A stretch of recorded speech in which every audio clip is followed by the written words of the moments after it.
ಎಲ್ರಿಗೂ ನನ್ನ ನಮಸ್ಕಾರಗಳು. ವೇದವ್ಯಾಸ ವೈಬ್ಸ್ ಚಾನಲ್ಗೆ ಸ್ವಾಗತ ಸುಸ್ವಾಗತ. ಇವತ್ತು ಭೀಷ್ಮ ಏಕಾದಶಿ, ಜಯ ಏಕಾದಶಿ ಅಂತಲೂ ಕರೀತಾರೆ. ಉತ್ತಮ ಗತಿಗೆ ಸೋಪಾನ ಭೀಷ್ಮ ಏಕಾದಶಿ ಎಂದು ಮಾಡಬೇಕಾದ ವಿಧಿವಿಧಾನಗಳೇನು ಎಂಬ ಸಂದೇಹ ಬರುವುದು ಸಹಜ. ಸಾಮಾನ್ಯವಾಗಿ ಪ್ರತಿ ಏಕಾದಶಿಯಂತೆ ಮಾಡುವುದು ಉಪವಾಸ ಮತ್ತು ಜಾಗರಣೆ. ಭೀಷ್ಮ ಆರಾಧನೆಗೂ ಮಾಡಬೇಕು. ಈ ದಿನ ಭೀಷ್ಮರನ್ನು ಆರಾಧಿಸಿದರೆ ವಿಷ್ಣುವು ಸಂತೋಷ ಪಡುತ್ತಾನೆ ಅಂಥೇಳಿ ಹಿರಿಯರು ಮೊದಲಿನಿಂದ ಹೇಳ್ಕೊತಾ ಇದ್ದದ್ದು ಇದು. ಭಗವಂತನಿಗೆ ತನ್ನ ಪೂಜೆಗಿಂತ ತನ್ನ ಭಕ್ತರ ಪೂಜೆ ಎಂದರೆ ಹೆಚ್ಚು ಹೆಚ್ಚು ಇಷ್ಟ ಎಂಬ ಮಾತನ್ನು ಇಲ್ಲಿ ನಾವು ಸ್ಮರಿಸ್ತೀವಿ. ಈ ದಿನ ಭೀಷ್ಮರ ಆರಾಧನೆಯಿಂದ ನಮ್ಮ ಗುರಿಯಾದ ಉತ್ತಮ ಲೋಕ ಪ್ರಾಪ್ತಿಯನ್ನು ಸಾಧಿಸಬಹುದು. ಜಯ ಏಕಾದಶಿ ಮತ್ತು ಭೀಷ್ಮ ಏಕಾದಶಿ. ಇಂದು ಭೀಷ್ಮ ಏಕಾದಶಿ. ಭೀಷ್ಮರು ವಿಷ್ಣುವಿನಲ್ಲಿ ಐಕ್ಯರಾದ ನಂತರ ಬಂದ ಮೊದಲ ಏಕಾದಶಿ ಆಗಿದ್ದರಿಂದ ಇವರ ನೆನಪಿಗಾಗಿ ಇದನ್ನು ಭೀಷ್ಮ ಏಕಾದಶಿ ಅಂಥೇಳಿ ಹೆಸರು ಬಂದಿದೆ. ಅಲ್ಲದೆ ಅವರು ವಿಷ್ಣುವಿನ ಪರಮ ಭಕ್ತರಾಗಿದ್ದರು. ಏಕಾದಶಿಯು ವಿಷ್ಣುವಿಗೆ ಪ್ರಿಯವಾದ ದಿನ. ಈ ಏಕಾದಶಿಯ ನಿಜವಾದ ಹೆಸರು ಜಯ ಏಕಾದಶಿ. ಇದನ್ನು ವಿಷ್ಣು ತಿಥಿ ಅಂತಾನೂ ಕರೀತಾರೆ. ಈ ದಿನ ಆರಂಭಿಸುವ ಕಾರ್ಯಗಳು ಯಶಸ್ವಿಯಾಗಿರ್ತವೆ ಅಂಥೇಳಿ ನಂಬಿಕೆ ಅದ. ಇಂದ್ರನು ರಾಕ್ಷಸರ ವಿರುದ್ಧ ಯುದ್ಧಕ್ಕೆ ಹೋಗಿ ಜಯಗಳಿಸಿದ್ದು, ಭೃಗು ಮಹರ್ಷಿಗಳು ತಪಸ್ಸಿನಲ್ಲಿ ಸಿದ್ಧಿ ಪಡೆದು ಪರಮಾತ್ಮನ ಸಾಕ್ಷಾತ್ಕಾರ ಪಡೆದದ್ದು ಮತ್ತು ಅಗಸ್ತ್ಯ ಮುನಿಗಳು ಸಮುದ್ರವನ್ನೇ ಪಾನ ಮಾಡಿದ್ದು ಇದೇ ತಿಥಿಯೆಂದು ಅಂತ ಪುರಾಣಗಳು ಹೇಳ್ತವೆ. ನೋಡ್ರಿ, ಭೀಷ್ಮರು ಅಷ್ಟವಸುಗಳಲ್ಲಿ ಒಬ್ಬರು. ಶಾಪದ ಕಾರಣದಿಂದ ಗಂಗಾದೇವಿಯ ಪುತ್ರನಾಗಿ ಭೂಮಿಯಲ್ಲಿ ಅವತರಿಸಿದರು. ಅವರು ಮಹಾವೀರರು. ವಿಷ್ಣುವಿನ ಅವತಾರವಾದ ಪರಶುರಾಮರೇ ಯುದ್ಧದಲ್ಲಿ ಅವರನ್ನು ಸೋಲಿಸಲು ಸಾಧ್ಯವಾಗಲಿಲ್ಲ. ಅವರ ಛಲಕ್ಕೆ ಮತ್ತೊಂದು ಹೆಸರೇ ಪ್ರತಿಜ್ಞೆ. ತಂದೆಗೆ ನೀಡಿದ ಮಾತಿಗಾಗಿ ಅವರು ಆಜನ್ಮ ಬ್ರಹ್ಮಚಾರಿಯಾಗಿ ಉಳಿದರು. ಅವರು ತಾವು ಪರಮಾತ್ಮನೆಂದು ಭಾವಿಸುವ ಕೃಷ್ಣನಂತೆಯೇ ಧರ್ಮದ ಪರವಾಗಿದ್ದರು. ವಿಷ್ಣು ಸಹಸ್ರನಾಮದ ಉಗಮ ನಮಗೆಲ್ಲರಿಗೂ ಚಿರಪರಿಚಿತ. ಅಮೋಘವಾದ ವಿಷ್ಣು ಸಹಸ್ರನಾಮ ಬಂದಿದ್ದೇ ಇವರ ಮುಖಾಂತರ. ಅನುಶಾಸನಿಕ ಪರ್ವದ ಭೀಷ್ಮ ಯುಧಿಷ್ಠಿರ ಸಂವಾದದಲ್ಲಿ ಇದು ಅಡಕವಾಗಿದೆ. ಕೃಷ್ಣನ ಮಂದಹಾಸದ ಮುಖವನ್ನು ನೋಡುತ್ತಾ ದೈವಿಕ ಕೃಪೆಯಿಂದ ಭೀಷ್ಮರು ಈ ಸಹಸ್ರನಾಮಗಳನ್ನು ಬೋಧಿಸಿದರು. ಭೀಷ್ಮರ ಬೋಧನೆ ಮತ್ತು ಧರ್ಮನಿಷ್ಠೆ. ಧರ್ಮದ ಹಾದಿ. ಮನುಷ್ಯನು ಧರ್ಮನಿಷ್ಠನಾಗಿರಬೇಕು ಮತ್ತು ಕೊಟ್ಟ ಮಾತು ತಪ್ಪಬಾರದು ಎಂಬುದು ಅವರ ಬೋಧನೆ. ಶಾಂತನು ಮಹಾರಾಜನಿಗೆ ಪಿಂಡ ಪ್ರದಾನ ಮಾಡುವಾಗ ಶಾಸ್ತ್ರಕ್ಕೆ ಬೆಲೆ ನೀಡಿ ತಂದೆಯ ಕೈಗೆ ನೇರವಾಗಿ ಪಿಂಡವನ್ನು ನೀಡದಿರುವುದು ಅವರ ಧರ್ಮನಿಷ್ಠೆಗೆ ಸಾಕ್ಷಿ. ನೋಡ್ರಿ, ಕರ್ತವ್ಯ ಪಾಲನೆ. ಯುದ್ಧದಲ್ಲಿ ಧರ್ಮವು ಪಾಂಡವರ ಪರವಾಗಿದೆ ಮತ್ತು ಕೃಷ್ಣನು ಅವರ ಕಡೆಯೇ ಇದ್ದಾನೆ ಎಂದು ಗೊತ್ತಿದ್ದರೂ ಫಲವನ್ನು ನಿರೀಕ್ಷಿಸದೆ ತನ್ನ ಕರ್ತವ್ಯವೆಂದು ಕೌರವರ ಪರವಾಗಿ ಹೋರಾಡಿದರು. ಇದು ಗೀತೆಯಲ್ಲಿ ಕೃಷ್ಣನು ಹೇಳಿದ ನಿನ್ನ ಕರ್ತವ್ಯ ಮಾಡು ಎಂಬ ನೀತಿಗೆ ಉದಾಹರಣೆಯಾಗಿದೆ. ನೋಡ್ರಿ, ಎಷ್ಟು ಚಂದ. ಖರೇನೆ ನಾವು ಭಗವದ್ಗೀತೆ ಒಳಗೆ ಏನಿಲ್ಲ ಅಂತ ಕೇಳ್ಬೇಕ್ರಿ. ಭಗವದ್ಗೀತೆ ಒಳಗೆ ಏನಿಲ್ಲ, ಯಾಕಂದ್ರೆ ಎಲ್ಲವೂ ಅದ.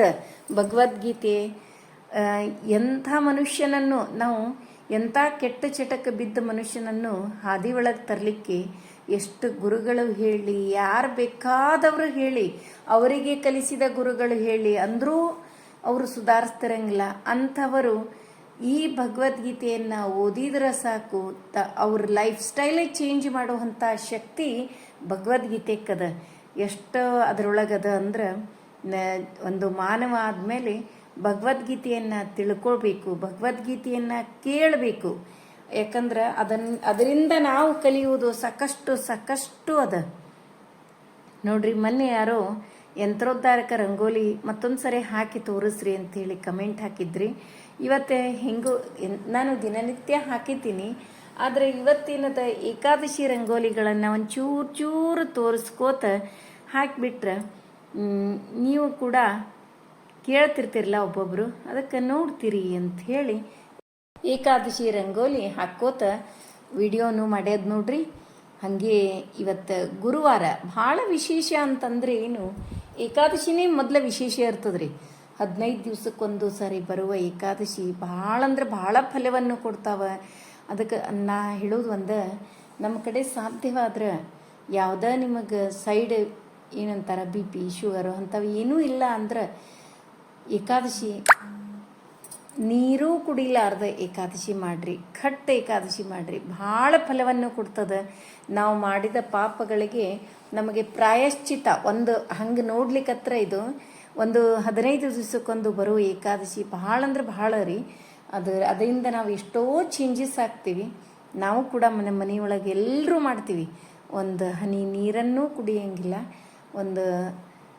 ಒಂದೇ ಒಂದು ತೀರ್ಥ ಮುಂಜಾನೆ ತೊಗೊಂಡಿರ್ತೀವಿ. ಎಲ್ಲ ಸ್ನಾನ ಸಂಧ್ಯಾ ಎಲ್ಲ ದೇವ್ರದ್ದು ಮುಗಿದ ಕೂಡಲೇ ಒಂದು ತೀರ್ಥವನ್ನು ತೊಗೊಂಡು ಮಾಡ್ತೀವಿ. ನೀವು ಮಾಡಿರಿ ಅಂದ್ರೇನು, ನೀವು ಹೆಲ್ದಿ ಇದ್ರಿ ಅಂದ್ರೆ ಮಾಡಿರಿ. ಇಲ್ಲಪ್ಪ ನಮಗೆ ಸೈಡ್ ಟ್ಯಾಬ್ಲೆಟು ಅವು ಇವು ಪ್ರಾಬ್ಲಮ್ ಅವ ಅಂತನವ್ರು ಏನದ ಹಣ್ಣು ಹಾಲು ಆದಷ್ಟು ತಿನ್ನುವುದನ್ನು ಅವಾಯ್ಡ್ ಮಾಡಿರಿ. ಒಂದು ದಿವಸ ಮಾತ್ರ, ನೆಕ್ಸ್ಟ್ ಡೇ ಮತ್ತು ಅರ್ಲಿ ಮಾರ್ನಿಂಗ್ ಊಟನೇ ಇರ್ತದೆ. ಅದಕ್ಕೆ ಇದೊಂದು ನನ್ನ ಮನವಿ.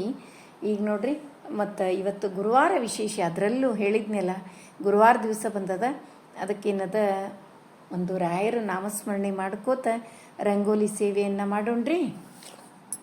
ಮತ್ತು ಇನ್ನೊಂದು ಹೇಳಬೇಕು ಅಂತಂದ್ರೆ, ಈಗ ನೋಡ್ರಿ 1 ವೀಕ್ ನಾವೆಲ್ಲ ಕೆಲಸ ಮಾಡಿರ್ತೀವಿ, ಜಾಬಿಗೆ ಹೋಗ್ತಿರ್ತೀವಿ. ಒಂದು ದಿವಸ ನಮಗೆ ರೆಸ್ಟ್ ಬೇಕಾಗ್ತದೆ. ಸಂಡೇ ಯಾವಾಗ ಬರ್ತದಪ್ಪ ಅಂತ ವೇಟ್ ಮಾಡ್ತಿರ್ತೀವಿ. ಅಥವಾ ಅದರೊಳಗೆ ಹಂಗೆ ಏನ್ರಿ ಒಂದು ಗೌರ್ಮೆಂಟ್ ಹಾಲಿಡೇ ಅದು ಬಂದ್ರೆ ಬೋನಸ್ ನಮಗೆ, ಹೌದಿಲ್ರಿ? ಅಪ್ಪ ಇವತ್ತು ಎಕ್ಸ್ಟ್ರಾ ಕೆಲಸ ಮಾಡ್ಕೊಳ್ಳು ಅಂಥೇಳಿ ಹೆಂಗೆ ಪ್ಲ್ಯಾನ್ ಹಾಕ್ತಿರ್ತೀವಿ. ಹಂಗೆ ಒಂದು ದಿವಸ ನಮ್ಮ ಇಂಟರ್ನಲ್ ಒಳಗಿರುವ ಮಷೀನ್ಗಳಿಗೆ ಒಂದು ದಿವಸ ರೆಸ್ಟ್ ಬೇಕಲ್ರಿ. ಯಾಕಂದರೆ ಕರೆಕ್ಟಾಗಿ ಮತ್ತು ನಾಳೆಯಿಂದ ಕರೆಕ್ಟಾಗಿ ಪ್ರಾಪರ್ ವರ್ಕ್ ಸ್ಟಾರ್ಟ್ ಮಾಡ್ತಾವೆ. ಎಷ್ಟೊಂದು ರೋಗಗಳಿಗೆ ರಾಮಬಾಣ ಈ ಏಕಾದಶಿ. ಅದರ ಸಲುವಾಗಿ ಇಂಟರ್ನಲ್ ಆರ್ಗನ್ಸ್ ಎಲ್ಲ ಒಂದು ಪ್ರಾಪರಾಗಿ ವರ್ಕ್ ಮಾಡಬೇಕು ಅಂತಂದ್ರೆ ಒಂದು ದಿವಸ ಮಷೀನನ್ನು ನಾವು ಬಂದು ಬೆಳೆಸ್ಬೇಕಲ್ರಿ. ಅದಕ್ಕೇನದ ಇವತ್ತು ಒಂದು ದಿವಸ 15 ದಿವಸಕ್ಕೊಂದು ಬರುವ ಏಕಾದಶಿ. ಗುರು ರಾಘವೇಂದ್ರರ ಚರಣ ಕಮಲವನ್ನು ಸ್ಮರಿಸುವ ಮನುಜರಿಗೆ, ಗುರು ರಾಘವೇಂದ್ರರ ಚರಣ ಕಮಲವನ್ನು ಸ್ಮರಿಸುವ ಮನುಜರಿಗೆ, ಕರೆಗೊಳಿಸುವ ದುರಿತ ದುಷ್ಕೃತವೆಲ್ಲ, ಕರೆಗೊಳಿಸುವ ದುರಿತ ದುಷ್ಕೃತವೆಲ್ಲ ಕರಿಯು ಸಿಂಹನ ಕಂಡ ತೆರನಾಗುವುದಯ್ಯ. ರಾಘವೇಂದ್ರರ ಚರಣ ಕಮಲವನ್ನು ಸ್ಮರಿಸುವ ಮನುಜರಿಗೆ, ಗುರು ರಾಘವೇಂದ್ರರ ಚರಣ ಕಮಲವನ್ನು ಸ್ಮರಿಸುವ ಮನುಜರಿಗೆ, ಕರೆಗೊಳಿಸುವ ದುರಿತ ದುಷ್ಕೃತವೆಲ್ಲ, ಕರೆಗೊಳಿಸುವ ದುರಿತ ದುಷ್ಕೃತವೆಲ್ಲ ಕರೆಯು ಸಿಂಹನ ಕಂಡ ತೆರನಾಗುವುದಯ್ಯ. ರಾಘವೇಂದ್ರರ ಚರಣ ಕಮಲವನ್ನು ಸ್ಮರಿಸುವ ಮನುಜರಿಗೆ, ಹರಿಯೇ ಸರ್ವೋತ್ತಮ ಸಿರಿಯುವಾತನ ರಾಣಿ, ಹರಿಯೇ ಸರ್ವೋತ್ತಮ ಸಿರಿಯುವಾತನ ರಾಣಿ. ಪರಮೇಷ್ಠಿ ಮರುತರೆ ಗುರುಗಳೆಂದು, ಪರಮೇಷ್ಠಿ ಮರುತರೆ ಗುರುಗಳೆಂದು ಗರುಡ ಶೇಷ ರುದ್ರ ಸಮರಂದು ಸ್ಥಾಪಿಸಿ, ಗರುಡ ಶೇಷ ರುದ್ರ ಸಮರಂದು ಸ್ಥಾಪಿಸಿ ಸ್ಥಿರತರ ತಮ ಪಂಚಭೇದ ಸತ್ಯವೆಂಬ ರಾಘವೇಂದ್ರರ ಚರಣ ಕಮಲವನ್ನು ಸ್ಮರಿಸುವ ಮನುಜರಿಗೆ, ರಾಯನ ರಾಶಿ ದೋಷಗಳ ದಹಿಸುವ, ಗಾಯನ ಘನ ಜ್ಞಾನ ಭಕುತೀವ,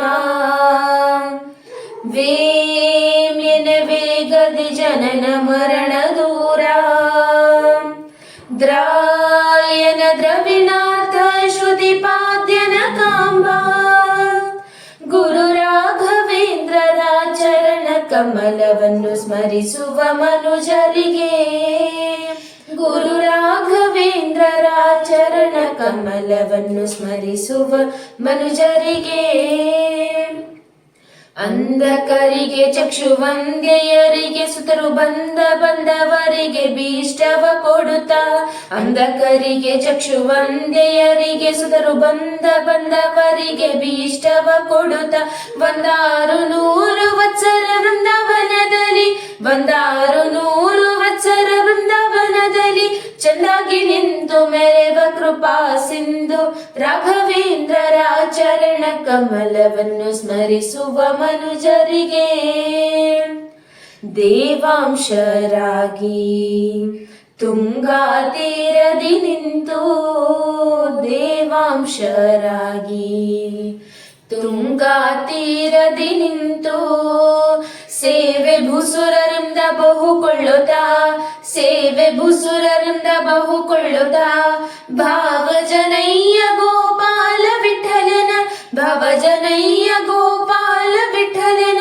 ಸೇವಿಸುತ್ತಿ ಹಯತಿ ಕುಲ ಶಿಖಾಮಣಿಯಾದ ರಾಘವೇಂದ್ರರ ಚರಣ ಕಮಲವನ್ನು ಸ್ಮರಿಸುವ ಮನುಜರಿಗೆ ಗುರು ರಾಘವೇಂದ್ರರ ಚರಣ ಕಮಲವನ್ನು ಸ್ಮರಿಸುವ ಮನುಜರಿಗೆ ಕರೆಗೊಳಿಸುವ ದುರಿತ ದುಷ್ಕೃತವೆಲ್ಲ ಕರೆಗೊಳಿಸುವ ದುರಿತ ದುಷ್ಕೃತವೆಲ್ಲ ಕರಿಯ ಸಿಂಹನ ಕಂಡ ತೆರನಾಗುವುದಯ್ಯ. ಸೈಂಟಿಫಿಕ್ ಆಗಿನೂ ಅದ, ಈ ಕಡೆ ನಾವು ಆಧ್ಯಾತ್ಮಿಕವಾಗಿ ಮಾಡ್ತಿದ್ವಿ ಅಂದರೂ ಅದರಿಂದೂ ಸಾಕಷ್ಟು ಫಲ ಅದ. ಯಾಕಂದ್ರೆ ಏಕಾದಶಿ ದಿವಸ ಹೆಚ್ಚು ಮಾತು ಬೇಕಾಗಂಗಿಲ್ಲ, ಹೆಚ್ಚು ಮಾತಾಡಬೇಕು, ಒದರಾಡಬೇಕು, ಚೀರಾಡಬೇಕು ಅಂತಂದರೂ ಅಷ್ಟೊಂದು ಶಕ್ತಿ ಇರಂಗೇ ಇಲ್ಲ. ಅಂಥ ಕೆಟ್ಟ ಆಲೋಚನೆಗಳು ಮನಸ್ಸಿನೊಳಗೆ ಬರಂಗಿಲ್ಲ. ಒಂದು ಉಪವಾಸ ಅಂತಂದ್ರೇನು, ನಮ್ಮಲ್ಲಿರುವ ಒಂದು ಕೊಬ್ಬು ಸೊಕ್ಕು ನೋಡ್ರಿ, ನಾವು ವೈಜ್ಞಾನಿಕವಾಗಿ ವಿಚಾರ ಮಾಡಿದರೆ ಕೊಬ್ಬು ಕರಗಿಸೋದು. ನಮಗೆ ಇದರೊಳಗೆ ನಾವು ವಿಚಾರ ಮಾಡ್ಲಿಕ್ಕತ್ರ ಪಾಪ ಕರ್ಮಗಳನ್ನು ಆಧ್ಯಾತ್ಮಿಕವಾಗಿ ಕಳ್ಕೊಳ್ಳೋದು. ಅದರ ಸಲುವಾಗಿ 15 ದಿವಸಕ್ಕೊಂದು ಬರುವ ಏಕಾದಶಿ ನಮಗೆ ಎಷ್ಟು ನಾವು ಹೆಂಗೆ ವಿಚಾರ ಮಾಡಿದರೂ ಅಷ್ಟು ಇದು ನಮಗೆ ಉಪಯುಕ್ತವಾಗಿ ಅದ. ಅದಕ್ಕೆ ಇದು ಒಂದೇ ಮನವಿ. ನಾವು ಕೂಡ ಎಲ್ಲ ಮೊದಲು ನಾವು ನೀರದು ಹೇಳಿದ್ನಲ್ರಿ ನಿಮ್ಗೆ ಲಾಸ್ಟ್ ಟೈಮ್, ನಾವು ಏಕಾದಶಿ ಹೆಂಗೆ ಮಾಡ್ತಿದ್ವಿ, ಈಗ ಹೆಂಗೆ ಮಾಡ್ಲಿಕ್ಕತ್ತೀವಿ ಅಂಥೇಳಿ. ಅಷ್ಟ ಒಂಚೂರು ಸ್ಕೂಲಿಗೆ ಹೋದಾಗ ಮಕ್ಕಳೆಲ್ಲ ಅವ್ರನ್ನೆಲ್ಲ ಗಪ್ ಕೂಡ್ಸೋದು, ಇದೆಲ್ಲ ಒಂಚೂರು ಸಮಸ್ಯೆ ಅನ್ನಿಸ್ತದ. ಮನೆಗೆ ಬಂದ ಮೇಲೆ ಮತ್ತೆ ಅಷ್ಟೇ ಒಂಚೂರು ರೆಸ್ಟ್ ಮಾಡಿದ್ವಿ ಅಂತಂದರೆ ಆ್ಯಕ್ಚುಲಿ ಏಕಾದಶಿ ದಿವಸ ಮಲಗೂಬಾರ್ದಂತದ. ಯಾಕಂದ್ರೆ ಅದು ಏನದ, ದೇವರ ನಾಮಸ್ಮರಣೆ ಒಳಗೆ ಮನೆಯೊಳಗೆ ಇದ್ದವ್ರು ಮಾಡ್ಬೋದು. ನಾವು ಹೊರಗೆ ಹೋಗೋರಿಗೆ ಒಂದು ಸ್ವಲ್ಪ ಅಷ್ಟಾಗ್ತದೆ. ಅದಕ್ಕೆ ಬಂದ ಕೂಡಲೇ ಒಂಚೂರು ನಾನು ರೆಸ್ಟ್ ಮಾಡ್ತೀನಿ ರೀ, ಇದ್ದದ್ದನ್ನು ಹೇಳ್ತೀನಿ. ಮತ್ತು ಇನ್ನೊಂದು ಸ್ವಲ್ಪ ವರ್ಷ ಆದಮೇಲೆ ಜಾಬ್ ಏನಾರ ಬಿಟ್ಟ ಮೇಲೆ ಮನೆಯೊಳಗಿದ್ದಾಗ ನಾ ಮಧ್ಯಾಹ್ನ ಮಲಗೋದು ಬಿಟ್ಟು ಬತ್ತಿ ಅವನು ಕೂಡ ಮಾಡ್ಕೊಂಡಿರ್ತೀನಿ. ನಾ ಇವತ್ತಿನ ದಿವಸ ಬತ್ತಿ, ಗೆಜ್ಜೆ ವಸ್ತ್ರ, ಹೂ ಬತ್ತಿ ಇವೆಲ್ಲ ಮಾಡಿಟ್ಕೊಳ್ಳೋದು. ನೋಡಿದ್ರಲ್ಲ, ಇವತ್ತಿನ ವಿಡಿಯೋ ಎಲ್ರಿಗೂ ಇಷ್ಟ ಆಯಿತು ಅಂತ ಅನ್ಕೋತೀನಿ. ನಮ್ಮ ವಿಡಿಯೋಗಳು ನಿಮಗೆ ಇಷ್ಟ ಆದರೆ ಲೈಕ್ ಮಾಡಿರಿ, ಶೇರ್ ಮಾಡಿರಿ. ಹೊಸದಾಗಿ ನೋಡ್ಲಿಕ್ಕತ್ತವರು ನಮ್ಮ ವಿಡಿಯೋಸ್ ಇಷ್ಟ ಆದರೆ ಬಿಡ್ಲಿಕ್ಕೆ ಹೋಗ್ಬೇಡ್ರಿ, ಲೈಕ್ ಮಾಡಿ, ಸಬ್ಸ್ಕ್ರೈಬ್ ಮಾಡಿರಿ. ಹಂಗೆ ಫ್ರೆಂಡ್ಸ್ ಆ್ಯಂಡ್ ರಿಲೇಟಿವ್ಸಿಗೆಲ್ಲ ಶೇರ್ ಮಾಡ್ತಿರಲ್ಲ. ಮತ್ತೆ ಮುಂದಿನ ವಿಡಿಯೋದಲ್ಲಿ ಸಿಗೋಣ. ಧನ್ಯವಾದಗಳು. ಇವತ್ತು ಜಯ ಏಕಾದಶಿ ಅಂತಂದ್ರೆ ಪೂರ್ಣ ಏಕಾದಶಿ ವಿಡಿಯೋನೇ ಆಗಿಬಿಟ್ಟದ ನೋಡ್ರಿ. ಹಂಗೆ ಒಂಚೂರು ನಿಮ್ಮ ಜೊತೆ ಮಾತು